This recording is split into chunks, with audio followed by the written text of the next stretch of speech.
e vamos agora avançar para a quarta-feira, onde o autor ele faz uma divisão por sua própria conta.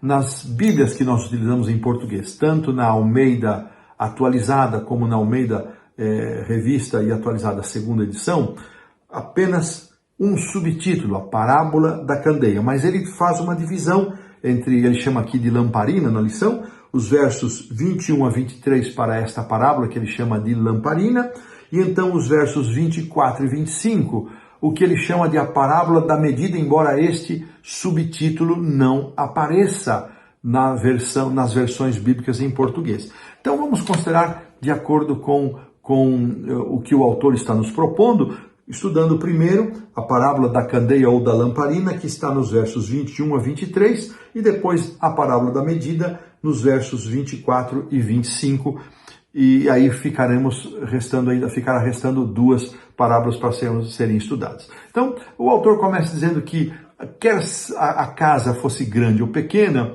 eles tinham um sistema de iluminação. E é curioso que Jesus faz aqui duas perguntas a respeito disto. Será que a candeia, a lamparina, o lampião, ele devia ser posto debaixo do alqueire ou da cama? Então vamos entender alqueire aqui. Alqueire era como se fosse uma botija de caberia quase 9 litros de algum tipo de cereal que se costumava usar, e ele usa no singular porque a maioria das famílias mais simples, mais pobres, deveriam ter uma única botija, que ele chama aqui de alqueire. Então, Jesus faz essa pergunta, você vai acender o lampião e vai colocar a botija para não permitir que ele ilumine, ou vai colocar debaixo da cama? E a resposta é não, obviamente não. E depois ele faz então uma outra pergunta para ser respondida no positivo. Essa lamparina não é para ser colocada no velador, era uma espécie de um suporte onde eles penduravam a lamparina, a candeia, o lampião. E então Jesus faz a pergunta, uma para ser respondida não, outra para ser respondida sim. E é interessante que Mateus, o verso 22, explica a parábola, já é a explicação, e diz assim: pois nada está oculto, senão para ser manifesto, e nada se faz escondido, senão para ser revelado. Aqui mais uma vez Jesus está se referindo ao Evangelho. Ele não era para ser oculto, não era para ficar escondido, não era para ser privilégio de uns poucos, mas era para ser pregado, para ser anunciado, para ser revelado.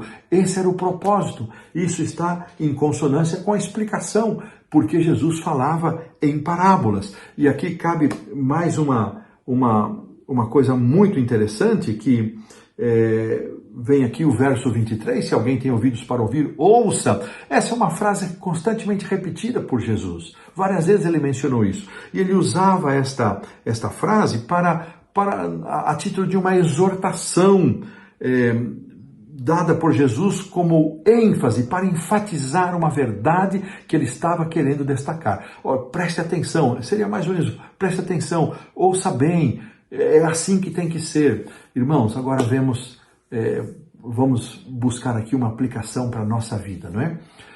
Da mesma forma como a lamparina, a candeia, não deveria ser posta debaixo da cama, nem escondida naquele alqueire, naquela botija, mas sim posta no velador para cumprir o seu papel. A palavra de Deus é para ser pregada. Se lá no Sermão da Montanha Jesus diz que nós somos a luz dos homens, aqui esta luz é a luz da palavra de Deus.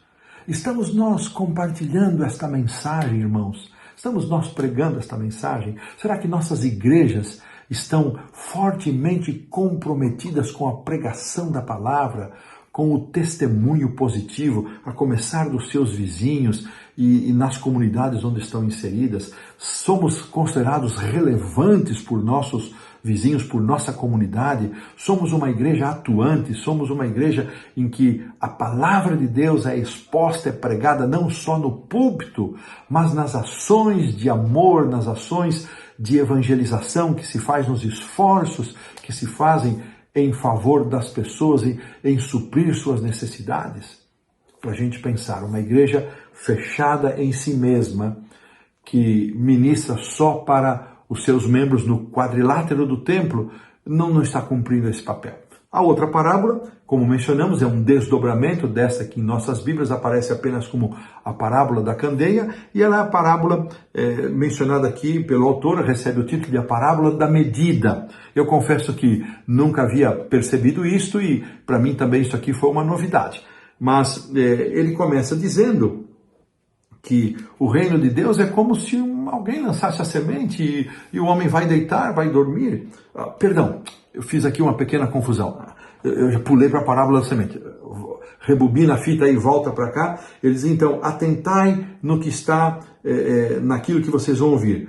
Com a medida com que vocês tiverem medido, vocês também serão medidos. Jesus diz assim, pois aquele que tem vai ser acrescentado, e aquele que não tem, até o que tiver lhe será tirado. Ora, que coisa interessante. Esta era uma ilustração própria do mundo comercial. Jesus usa muitas ilustrações e várias parábolas que envolvem compra, venda, recursos, dinheiro, e ele é a ideia do mercado, é aquela sobrinha que o comerciante coloca mais, a gente diz aqui, alguns usam uma gorjinha a mais aí, uma quireirinha a mais. Então, Jesus estava usando este contexto conhecido de sua época para dizer o seguinte, esta generosidade, ainda que em pequena medida, ela também vai afetar vocês. Jesus, ele faz essa menção dos bons vendedores que tratam os seus compradores para enfatizar